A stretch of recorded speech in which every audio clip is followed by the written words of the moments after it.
Hi friends, welcome back to my channel. ఈరోజు మీకు ఈ సీరియల్లో ఏం జరిగిందో తెలుసుకోవాలి అనుకుంటున్నారా? అయితే వెంటనే మనం సీరియల్లోకి వెళ్ళిపోదాం.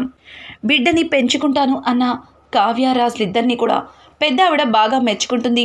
అలాగే సుభాష్ కూడా కావ్య దగ్గరికి వచ్చి, అమ్మ కావ్య, నువ్వు ఈ ఇంటి కోడలివైనా నాకు కన్న కూతురు కంటే ఎక్కువమ్మా. నిజంగా నీ రుణం ఎప్పటికీ తీర్చుకోలేను అని చెప్పి సుభాష్ కావ్యతో అంటుంటే, అయ్యో మావయ్య గారండి, అలా మాట్లాడతారేంటి? మీరు నాకు తండ్రి స్థానంలో ఉన్న మావయ్య గారు. మీరు ఇబ్బంది పడుతూ ఉంటే సంతోషంగా నేను ఎలా ఉంటా అనుకున్నారు? అందుకే నిజమేంటో నిరూపించాను అని చెప్పి ఇక కావ్య చెప్పడంతో రాజ్ కూడా, డాడీ మీరు ముందు మమ్మీతో ఒక్కసారి మాట్లాడండి, మమ్మీని జాగ్రత్తగా చూసుకోండి అని చెప్పడంతో ఇక సుభాష్ అపర్ణ కోసం గదిలోకైతే వెళ్తాడు. ఇక అపర్ణ అయితే మంచం మీద మౌనంగా కూర్చుంటుంది. అపర్ణ అని చెప్పి అపర్ణ పక్కనే కూర్చోబోతుంటే అపర్ణ లేచి నుంచుంటుంది. సుభాష్ ఇక అపర్ణ వైపు చూస్తూ, ఏమైంది అపర్ణ, ఇంకా నా మీద కోపం పోలేదా అని అడగడంతో దానికి అపర్ణ, మీ మీద కోప్పడటానికి అలాగే మీ గురించి ఆలోచించడానికి ఏముంది అని అడగడంతో, అదేంటపర్ణ అలా అంటావు? మన ఇద్దరి మధ్యలో భార్యాభర్తల బంధం ఉంది. ఆ బంధాన్ని నేను నిలబెట్టుకోలేకపోయాను, తప్పు చేశాను. కానీ జరిగిందంతా విన్నావు కదా, ఇంకా నా మీద కోపం పోలేదా అని అడగడంతో, బిడ్డైతే మీకు పుట్టలేదు, కానీ వేరే ఆడదాంతో సంబంధం అయితే పెట్టుకున్నారు కదా. ఇంకా నన్ను మీ మాయ మంటలతో మభ్యపెట్టాలని చూడొద్దు. దయచేసి మీరు నాకు దూరంగా ఉండండి అని చెప్పి ఇక అపర్ణ అయితే వెళ్ళి మంచం మీద పడుకుంటుంది. అపర్ణ మాటలకి ఇక సుభాష్ కూడా అపర్ణని ఎక్కువ ఫోర్స్ చేయకుండా అక్కడే సోఫాలో కూర్చుని ఇక పడుకొని ఉంటాడు. ఇక ఇక్కడ చూస్తే కావ్య దగ్గరికి ఇంద్రాదేవి అయితే వస్తుంది. ఇంద్రాదేవి, అమ్మ కావ్య, ఇంట్లో ఉన్న గొడవలన్నీ పోయాయి. అలాగే నీ భర్త కూడా నిన్ను అన్ని విధాలుగా అర్థం చేసుకున్నాడు. ఇంకెందుకు ఈ మౌనం? రాజ్తో నీ మనసులో ప్రేమని చెప్పు. అలాగే తనతో నీ బంధాన్ని మరింత బలపరుచుకో అని చెప్పి ఇక ఇంద్రాదేవి చెప్పడంతో ఆ మాటలకి కావ్య, అమ్మమ్మ గారు, మీరు గొడవలు సద్దుమణిగాయని అనుకుంటున్నారు, కానీ ఇంకా ఈ ఇంట్లో గొడవలు కొనసాగుతూనే ఉంటాయి అని చెప్పడంతో, అదేంటమ్మా అలా మాట్లాడుతున్నావు? ఇప్పటి వరకు జరిగిన గొడవలన్నీ సర్దుమణిగాయి కదా, ఇప్పుడు నాకు మనశ్శాంతిగా ఉంది అని అడగడంతో దానికి కావ్య, అవును మీరన్నట్టుగానే ఇప్పటి వరకు పైకి కనిపిస్తున్న గొడవలన్నీ సర్దుమణిగాయి, కానీ కనిపించని గొడవలు ఇంకా అలాగే ఉన్నాయి అని చెప్పడంతో ఇక ఒక్కసారిగా ఇంద్రాదేవి షాక్ అయ్యి కావ్య వైపు చూస్తుంది. ఏం మాట్లాడుతున్నావమ్మా, కనిపించని గొడవల అని అడగడంతో, అవును అవునమ్మమ్మగారు, మన కళ్యాణ్ అనామిక బయటికి భార్యాభర్తలుగా కనిపించిన వాళ్ళిద్దరి మధ్యలో ఉన్న ప్రేమ అనురాగాలు ఏవీ లేవు. వాళ్ళిద్దరూ ఒకరంటే ఒకరికి పడటం లేదు. వాళ్ళిద్దరి మధ్యలో ఉన్న ఆ గొడవలన్నీ పోయి వాళ్ళిద్దరూ భార్యాభర్తలుగా ఒక్కటవ్వాలి. అప్పుడే ఈ కుటుంబం సవ్యంగా ఉంటుంది అని చెప్పి ఇక కావ్య చెప్తున్న మాటలకి ఇంద్రాదేవి చాలా సంతోషిస్తూ, అమ్మ కావ్య, నువ్వు నీ కోసమే ఆలోచించుకోవు, ఇంట్లో అందరి ఆనందాన్ని వెతుకుతావు, అదే నీ సంతోషమని అనుకుంటావు అని చెప్పి ఇక ఇంద్రాదేవి తల మీద నిమురుతూ, వెళ్ళు, రాజ్ నీ కోసం ఎదురు చూస్తుంటాడు అని చెప్పడంతో, అవును నా మొహానికి అదొక్కటే తక్కువ అని చెప్పి కావ్య తన మనసులో అనుకుంటూ ఇక అక్కడి నుంచి గదిలోకి అయితే వెళ్తుంది. ఇదంతా కూడా రాజ్ అయితే వింటాడు. రాజ్ తన మనసులో, నిజంగా కళావతి చాలా మంచిది, తనని ఇన్ని రోజులు కూడా చాలా బాధ పెట్టాను. కళావతిని ఇక ఒక్క క్షణం కూడా నా మాటలతో బాధ పెట్టడానికి వీల్లేదు, ఇప్పుడే తనతో మాట్లాడాలి అని చెప్పి రాజ్ అనుకుంటాడు. ఇక కావ్య గదిలోకి వెళ్ళేసరికి గదిలో రాజ్ కనిపించడు. నాకు తెలుసు అమ్మమ్మ గారు అనవసరంగా పొరపాటు పడుతున్నారు, ఈయన నా కోసం ఎదురు చూడ్డమా అని చెప్పి ఇక కావ్య లోపలికి వెళ్ళి బెడ్ని సర్దుతుంటుంది. ఇంతలో రాజ్ లోపలికి వచ్చి వెనక నుంచి కావ్యని చాలా ప్రేమగా చూస్తాడు. కళావతి ఈరోజు మా అమ్మ నాన్నల మధ్యన గొడవలన్నింటినీ కూడా పోగొట్టింది. ఈ కుటుంబ సంతోషంలో తన ఆనందాన్ని వెతుక్కుంటుంది. అట్లాంటి కళావతిని ఇంకా నా మాటలతో బాధ పెట్టను. ఇప్పుడే నా మనసులో మాటని తనకి చెప్పేస్తాను అని చెప్పి రాజ్ చాలా సంతోషంగా కావ్య దగ్గరగా వెళ్తాడు. కావ్యని ఎలా పిలాలో తెలియక తన గొంతుని నిమురుకుంటూ అని అంటాడు. ఒక్కసారిగా కావ్య ఏదో వచ్చినట్టయి భయపడుతూ మంచం ఎక్కి కూర్చుంటుంది. రాజు కూడా ఉలిక్కి పడి గట్టిగా అరుస్తాడు. నేనంటే ఏదొచ్చిందా అని భయపడి మంచం ఎక్కాను, మీరెందుకో అంత గట్టిగా అరుస్తున్నారు అని కావ్య అడగడంతో దానికి రాజ్ నువ్వు అరిచేసరికి ఏమైందో అని నేను కూడా అరిచేశాను అని చెప్పి ఇక రాజ్ చెప్తాడు. సరేలే, ఏంటి అలా చూస్తున్నారు? కొత్తగా మిమ్మల్ని చూస్తుంటే నాకు ఏదో అనిపిస్తుంది. ఏంటి మీరు వచ్చింది దానికే కదా, ఇంకేంటి మొదలు పెట్టండి అని ఇక కావ్య అయితే రెండు అర్థాలు వచ్చేలాగా మాట్లాడుతుంది. రాజ్ ఇదేంటిది, ఇది ఇంత ఫాస్ట్గా ఉంది, మొదలు పెట్టేయమంటుంది, ఎక్కడి నుంచి మొదలు పెట్టాలబ్బా అని చెప్పి ఇక రాజ్ ఆలోచించిస్తూ కావ్య వైపు చూస్తాడు. అది చూసిన కావ్య చిన్నగా నవ్వుకుంటూ ఈయన ఏదో అనుకుంటున్నాడు, చెప్తాను, ఈయన్ని కాసేపు ఇలాగే ఆడుకుంటాను అని చెప్పి పోనీ నన్ను మొదలు పెట్టమంటారా అని కావ్య అడగడంతో ఏయ్ నువ్వు మొదలు పెడతావా? వద్దులే, మరీ బాగోదు, నేనే స్టార్ట్ చేస్తాను అని చెప్పి ఇక రాజ్ మాట్లాడుతుంటే ఇంతలో తన అంతరాత్మ కావ్య పక్కన వచ్చి కూర్చొని కావ్య భుజం మీద చెయ్యి వేసి కావ్య బుగ్గ పట్టుకుని నిమురుతూ ఉంటాడు.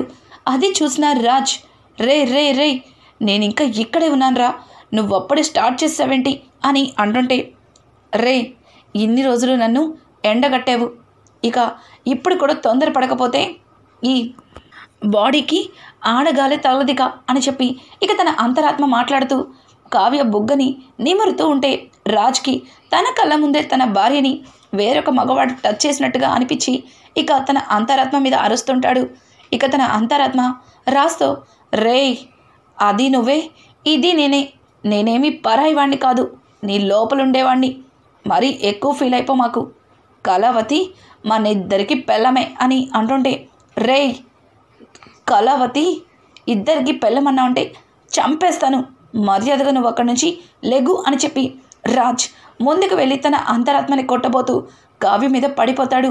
ఇక వెంటనే కావ్య ఒక్కసారిగా ఉలికిపడి ఏమండి ఏం చేస్తున్నారండి, అసలు ఏంటిదంతా, నేను ఏదో మాట వరుస కన్నాను, అంత మాత్రాన వచ్చి ఇలా మీద పడిపోతారా అని అంటుంటే ఏ చిచి చిచి నువ్వు అనుకున్నట్టు అలా ఏం కాదు, నువ్వు నన్ను అపార్థం చేసుకుంటున్నావు అని చెప్పి ఇక కావ్యతో రాజ్ అంటుంటే రాజ్ మాటలకి కావ్య నవ్వుతూ మరి మీరు ఇలా ఒకేసారి అమాంతంగా వచ్చి మీద పడిపోతే ఏమనుకోవాలి, ఇంకా ఈ గొడవల్లో తలెందుకు దూర్చావని ఏదో ఒకటి అనడం స్టార్ట్ చేస్తారు కదా, అందుకని అది స్టార్ట్ చేయమన్నాను అంతే, కానీ మీరు స్టార్ట్ చేస్తారనుకుంది ఇదా అని చెప్పి అని కావ్య ఇంకా రాజ్ని తన మాటలతో ఏడిపిస్తుంటుంది. అమ్మ మహాతల్లి నీకు నమస్కారం, నేను డాడీకి అలాగే మమ్మీకి మధ్యలో ఉన్న గొడవలన్నీ సర్దుమణిగే ఇదంతా చేసింది నువ్వే కాబట్టి నీకు థ్యాంక్స్ చెప్దామని వచ్చాను అంతే, అంతకు మించి ఇంకేమీ లేదు, గుడ్ నైట్ అని చెప్పి రాజ్ ఇక పక్కన ఉన్న బ్లాంకెట్ని కప్పుకొని ఇక అమ్మో బ్రతికిపోయాను, ఇంకాస్త ఎక్కువ మాట్లాడితే ఈ కళావతి దగ్గర దొరికిపోయేవాణ్ణి, ఆ తర్వాత కళావతి నన్ను మామూలుగా ఆడుకునేది కాదు అని చెప్పి ఇక రాజు తన మనసులో అనుకుంటూ దొంగచాటుగా కావ్య పడుకుందా లేదా అని మళ్ళీ తల పక్కకి తిప్పి చూస్తాడు. ఇక కావ్య అయితే ఏంటి అలా చూస్తున్నారు, మీరు నాకు చెప్పవలసింది ఏదో ఉంది, అది చెప్పకుండా థ్యాంక్స్ చెప్పి తప్పించుకుంటున్నారు, మీరు నిజం చెప్పండి, మీరు నిజంగానే థ్యాంక్స్ చెప్పడానికే వచ్చారా అని చెప్పి కావ్య అడుగుతుంటే చూడు నేను నిజంగానే నీకు థ్యాంక్స్ చెప్పడానికే వచ్చాను, ఇంకొక మాట, ఆ బుడ్డోడిని మనం పెంచుకుంటున్నాం అన్న విషయం కూడా నా మనసుకి చాలా సంతోషాన్ని కలిగించింది. అది కూడా నీతో షేర్ చేసుకోవాలి అనుకున్నాను. కానీ ఇంతలోనే నువ్వు నన్ను వద్దులే, ఇక నాకు నిద్ర వస్తుంది అని చెప్పి రాజ్ పడుకుంటుంటే కావ్య చిన్నగా నవ్వుకుంటూ ఇక ఏమీ మాట్లాడకుండా అలానే పడుకుంటుంది. ఇక ఇక్కడ చూస్తే రుద్రాణి అలాగే రాహుల్ మాట్లాడుకుంటూ, మమ్మీ ఏంటి మమ్మీ ఇలా జరిగింది ఈ ఇంట్లో, ఇక గొడవ పడటానికి ఏ విషయం కూడా లేదు, మరి ఇప్పుడు ఏం చేద్దాం? ఆ మాయ వాళ్ళకి దొరికిపోయింది, నిజమంతా చెప్పేసింది. అపర్ణ అత్త మావయ్యని క్షమించేసింది. ఇప్పుడు ఇంత చేసిన కావ్యని రాజ్ దగ్గరికి తీసుకోకుండా ఉండడు. అలాగే కోడల మీద ఇక అత్తగారు చాలా ప్రేమని పెంచేసుకుంటారు. ఇదంతా చూస్తుంటే ఇక వీళ్ళందరూ ఒక్కటైపోతున్నారు. తరువాత మనం అనుకున్నది ఏది జరిగేలా లేదు. ఇక రాజ్ కూడా రేపటి నుంచి ఆఫీస్కి వెళ్ళిపోతాడు. అనవసరంగా నేను ఆ ధరణి కంపెనీ నుంచి 10 కిలోల బంగారాన్ని దొంగచాటుగా కొనాల్సి వచ్చింది. ఇప్పుడు ఆ లెక్కలని చూస్తే రాజ్ నన్ను అస్సలు వదిలిపెట్టాడు అని చెప్పి ఇక రాహుల్ మాట్లాడుతుంటే రాహుల్ మాటలకి రుద్రని, రాహుల్ అప్పుడే అంతా ముగిసిపోయిందని ఎందుకు అనుకుంటున్నావు? ఇప్పుడే మొదలైంది అసలు కదా. మాయ మాట్లాడుతూ తనకి తెలియకుండానే తనని ఎవరో బెదిరించి సుభాష్ అనే దగ్గర నుంచి డబ్బు తీసుకునేలా చేశారు అని చెప్పింది. అసలు సుభాష్ అన్నయ్య ప్రతి నెల తనకి 10 లక్షలు ఇస్తున్నాడు. ఆ 10 లక్షలు తను కూడా తీసుకోవట్లేదు. తనని అడ్డం పెట్టుకొని వెనక ఉన్నవాళ్ళు తీసుకుంటున్నారు. అసలు ఆ వెనక ఉన్నవాళ్ళు ఎవరు? ఇంతకీ ఈ కుటుంబం మీద పగ పెంచుకున్నది ఎవరు? మనం కాకుండా మరొక వ్యక్తి అంత డబ్బు తీసుకుంటున్నారు అంటే ఖచ్చితంగా వాళ్ళు కూడా మనకి సహాయం చేసే అవకాశం ఉంది అని చెప్పి ఇక రుద్రాణి మాట్లాడడంతో, నిజమే మమ్మీ, అసలు 10 లక్షలు నెలకి మావయ్య దగ్గర తీసుకుంటున్న ఆ దొంగలు ఎవరై ఉంటారు? మనకంటే పెద్ద కేడీలా ఉన్నారు. మనుషులు కనిపించకుండా ఫోన్లోనే మాయని బెదర కొట్టేశారు. ముందు ఆ దొంగలెవరో పట్టుకోవాలి, వాళ్ళు మనకి బాగా ఉపయోగపడతారు అని చెప్పి ఇక రుద్రాని రాహుల్ మాట్లాడుకుంటారు. ఇక ఇక్కడ చూస్తే అనామిక గదిలో పడుకొని ఏదో ఆలోచిస్తూ ఉంటుంది. ఉన్నట్టుండి కళ్యాణ్ గదిలోకైతే వస్తాడు. వెంటనే అనామిక కళ్యాణ్తో, కళ్యాణ్ సారీ కళ్యాణ్ అని అంటుంటే ఆ మాటలకి కళ్యాణ్, చూడు నీకింతకు ముందే చెప్పాను, కేవలం ఈ గదిలో మనం రూమ్మేట్స్ మాత్రమే, బయట భార్యాభర్తలం మాత్రమే. కానీ బయట అనుకున్నట్టు మన ఇద్దరి మధ్యలో భార్యాభర్తల బంధం ఏమాత్రం కూడా లేదు. కేవలం నువ్వెవరో నేనెవరో. ఇన్ని రోజులు నేను నన్నుగా ప్రేమించిన అమ్మాయిని పెళ్లి చేసుకున్నానని చాలా సంతోషించాను. కానీ నేను చాలా పెద్ద తప్పు చేశానని ఇప్పుడిప్పుడే అర్థమవుతుంది. ఇక నన్ను ఎక్కువ విసిగించద్దు. అలాగే ఈ రోజు నుంచి నేను ఈ గదిలో కూడా పడుకోవటం లేదు అని చెప్పడంతో కళ్యాణ్, ఏదో తెలియక తప్పు చేశాను. తప్పు చేసిన వాళ్ళకి ఒక అవకాశం ఇవ్వాలి. కానీ నువ్వు నా నుంచి దూరం అయ్యి నాకు ఇంత పెద్ద శిక్ష వేయకూడదు అని అంటుంటే, చూడు అనామిక, తప్పనేది ఎవరైనా సరే ఒక్కసారి చేస్తారు. ప్రతిసారి తప్పు చేస్తే దాన్ని తప్పు అనరు, కావాలని చేస్తున్న పనులు అంటారు. నువ్వు రెండో టైపు అని అనుకుంటూ కళ్యాణ్ అక్కడి నుంచి తన బ్యాగ్తో బయటికి వెళ్ళిపోతాడు. ఇంకా కళ్యాణ్ అలా వెళ్ళిపోవడంతో అనామిక మరింత కోపంతో వాళ్ళ మమ్మీకి కాల్ చేస్తుంది.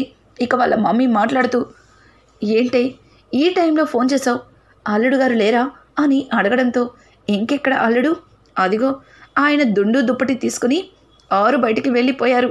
పైగా ఇద్దరం కేవలం జనాలకి భార్యాభర్తలం, నీకు నాకు మధ్యలో ఏ బంధం లేదని వెళ్ళిపోయారు. ఇక ఈ ఆస్తి మన చేతికి కాదు కదా, కనీసం మన కళ్ళతో చూడటానికి కూడా వీల్లేనట్టుగా చేస్తున్నాడు కళ్యాణ్. అయినా మీరైనా ఏం చేస్తారులే అని చెప్పి అనామిక అంటుంటే, ఆ మాటలకి వాళ్ళ మమ్మీ ఏం చేయాలో కూడా అర్థం కావట్లేదు. ఆ కుటుంబం మీద పగ తీర్చుకోవడానికి ఏ ప్రయత్నం కూడా సక్సెస్ అవ్వట్లేదు. ఎన్ని రోజులు మాయని అడ్డం పెట్టుకొని నెలకి 10 లక్షలు తీసుకునే వాళ్ళం. ఇప్పుడు ఆ డబ్బు కూడా చేజారిపోయింది. మాయ దొరికిపోయింది. టైం గాడ్ ఆ మాయకి మీరెవరో తెలియకపోవడం చాలా మంచిదైంది. తెలిస్తే నన్ను మెడ పట్టుకొని కళ్యాణ్ బయటికి గెంటేసేవాడు. నేను ఈ రోజు నుంచి కళ్యాణ్ని నా వలలో ఎలా వేసుకోవాలో దాని గురించి ఆలోచిస్తాను. ఇక ఎక్కువ రోజులు ఇంట్లో ఉండే అవకాశం కూడా లేదు. త్వరగా కళ్యాణ్ని నా మాయలో వేసుకుని తనని వీలైనంత వరకు మన ఇంటికి తీసుకొచ్చేస్తాను అని చెప్పి ఇక అప్పు అనామిక ఫోన్ మాట్లాడుతూ ఫోన్ పెట్టేస్తుంది. ఇక ఉదయాన్నే కావ్య కిచెన్లోకి వెళ్ళి వంట చేస్తుంటుంది. అలాగే అపర్ణ, ఏయ్ ఇంతవరకు కాఫీ తాగలేదు, వచ్చింది రాంది పట్టించుకోవా, కాఫీ ఇవ్వాలని తెలీదా అని అనడంతో వస్తున్నాను అత్తయ్య, ఇప్పుడే వస్తున్నా అని చెప్పి ఇక కావ్య అపర్ణకి కాఫీ తీసుకెళ్ళి ఇస్తుంది. అలాగే ధాన్యలక్ష్మి వచ్చి నాకు కూడా కాఫీ కావాలి, నేను తాగలేదు అని అనడంతో ఆ చిన్నత్తయ్య మీకు కూడా ఇప్పుడే పెట్టి తెస్తాను అని అంటుంటే, ఆగు, చూడు, ఈ రోజు నుంచి నువ్వు కేవలం నీ భర్తకి మాత్రమే సేవలు చేసుకోవాలి. ఎవరి సేవలు వాళ్ళే చేసుకుంటారు. నీ భర్తని నీ ప్రేమతో అలాగే నీ మాటలతో వాడి మనసుని గెలుచుకోవడానికి ప్రయత్నించు. ఇక్కడ వంటగదిలో కూర్చుని జిడ్డు కారుతూ అమ్మమ్మలాగా గొడ్డు చాకరీ చేయనక్కర్లేదు. వెళ్ళి చక్కగా చీర కట్టుకో, తల నిండా పువ్వులు పెట్టుకో, వాడి కంటికి నిండుగా కనిపించు, వాడితో ప్రేమగా మాట్లాడు, అర్థమైందా అని అపర్ణ చెప్పిన మాటలకి కావ్య ఒక్కసారిగా షాక్ అవుతుంది. అలాగే ఆనందపడుతుంది. ఇందిరాదేవి అయితే అపర్ణ నోటి నుంచి వచ్చిన మాటలు విని చాలా సంతోషిస్తుంది. ఇదంతా నిజంగా అపర్ణనే మాట్లాడుతుందా అన్నట్టుగా ఇక ఇందిరాదేవి అలానే చూస్తుంది. కావ్య అపర్ణ చెప్పిన మాటలు విని తను సిగ్గుపడుతుంది. ఇదంతా చూసిన రుద్రాణి, ఇదేంటి వదిన ఇంతలాగా మారిపోయింది, ఇక రాజ్ కావ్యలు ఒక్కటైతే ఈ ఇంటికి వారసుడు వచ్చేస్తాడు, ఇక ఈ ఆస్తిలో నాకిక చిల్లి గవ్వ కూడా రాదు, ఏదో ఒకటి చేయాలి, కావ్య రాజులిద్దరి మధ్యలో ప్రేమ కాదు కదా, ఒకరి మొహాలు ఒకరు చూసుకోవడానికి కూడా వీలు లేకుండా చేయాలి అని చెప్పి ఇక రుద్రాణి తన మనసులో అనుకుంటుంది. ఇదంతా చూసిన స్వప్న చాలా ఆనందంగా కావ్య దగ్గరికి వెళ్తుంది. కావ్య, నిజంగా మీ అత్తగారు నీ గురించి చాలా బాగా చెప్పింది. ఇప్పటికైనా ఆ గరిటెలు పక్కన పడేసి వెళ్ళి స్టైల్గా రెడీ అవ్వు, చక్కగా పూలు పెట్టుకో, రాజ్తో ప్రేమగా ఉండడానికి ప్రయత్నించు, వెళ్ళు అని చెప్పి స్వప్న ఇక కావ్యని పైకి పంపిస్తుంది. స్వప్నని చూసిన రుద్రానికి ఒక ఐడియా అయితే వస్తుంది. నేను చేయలేని పనిని దీంతో చేయిస్తాను. ఇన్ని రోజులు చెల్లెలైన మీద తెగ ప్రేమ వలకపోస్తుంది. దీని క్యారెక్టర్ ఇది కానే కాదు, దీన్ని మార్చాలి, ఇది కావ్యతో గొడవ పడేలా చేయాలి, అలాగే దీంతోనే కావ్యని ఇంటి నుంచి బయటికి వెళ్ళేలా చేయాలి అని చెప్పి ఇక రుద్రాణి తన మనసులో అనుకుని ఇక స్వప్నకి ఏం చెప్తే కావ్య మీద కోపం తెచ్చుకుంటుంది. స్వప్నకి కావ్య మీద కోపం రావాలంటే ఏం ప్లాన్ చేయాలి అని చెప్పి ఇక రుద్రాణి ఆలోచిస్తుంది. అలాగే ఆ మాయ వెనక నుంచి నడిపిన వాళ్ళు కూడా ఎవరో రుద్రాణి తెలుసుకోవాలని ప్రయత్నిస్తుంది. రానున్న ఎపిసోడ్స్ అయితే మరింత ఇంట్రెస్టింగ్గా మారిపోతున్నాయి. రుద్రాణి అనుకున్నట్టుగానే స్వప్నని మళ్ళీ తిరిగి పాత స్వప్నలా రెడీ చేస్తుందా, తను కావ్య మీద పగ పెంచుకుంటుందా? రానున్న ఎపిసోడ్స్ మరింత ఇంట్రెస్టింగ్గా మారిపోతున్నాయి. ఈ వీడియో మీకు నచ్చినట్టయితే లైక్ చేసి సబ్స్క్రైబ్ చేసుకోవడం మాత్రం మర్చిపోకండి. Thanks for watching. Hi friends, welcome back to my channel. ఈరోజు